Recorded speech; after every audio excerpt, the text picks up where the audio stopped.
Hello, I'd like to welcome you all to a presentation we made for this video about classification. It is made by Daniel Voiculescu and me, Clem Hermans. I'm going to talk about the characteristics of living things. These include the growth, movement, sensitivity, excretion, reproduction, nutrition, and respiration. The growth. Every living organism should be able to grow because of the reproduction and the growing of the cells. Growing is permanent, even if you don't see it. If an organism would stop growing in any way, that will be a big problem.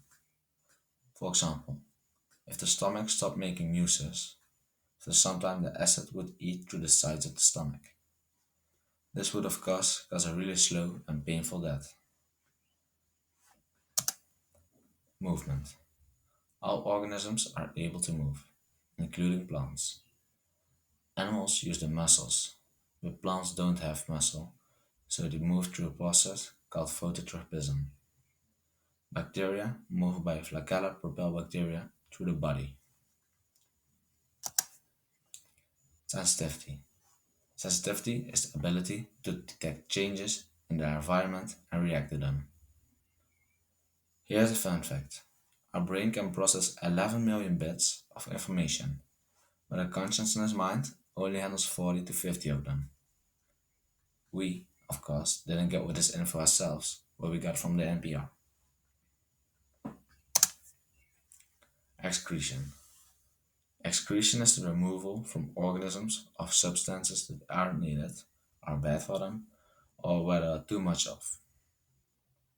Animals, unlike plants, have excretory organs, and this gives us the ability to poop or pee. Plants, however, excrete waste through the stomata in the leaves. Bacteria excrete waste through the membrane that separates them from the environment. Fungi excrete waste through releasing carbon dioxide into the atmosphere. Reproduction. Reproduction is one of the things that a lot of people love to do, but without the offspring. But when we do need to have the ability to make new organisms of the same species, because if we wouldn't, our species would get endangered very, very quickly. With humans, a male has sex with a female. The female gets pregnant and the child gets pushed out. But this only happens with mammals. Chickens don't push out a child, but an egg, and this egg includes a child. Plants reproduce through pollination. Fungi reproduce by forming spores, and bacteria reproduce by binary fission. Nutrition. Nutrition is the taking in of materials for energy, growth, and development.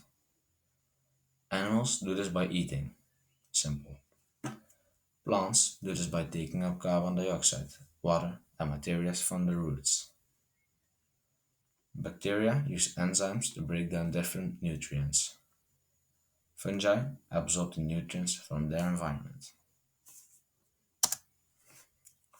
Respiration. There are two types of respiration: cellular respiration and normal respiration. In cellular respiration, the chemical reactions in cells break down nutrient molecules and release energy. This will give the energy form ATP. In normal respiration, you inhale and exhale.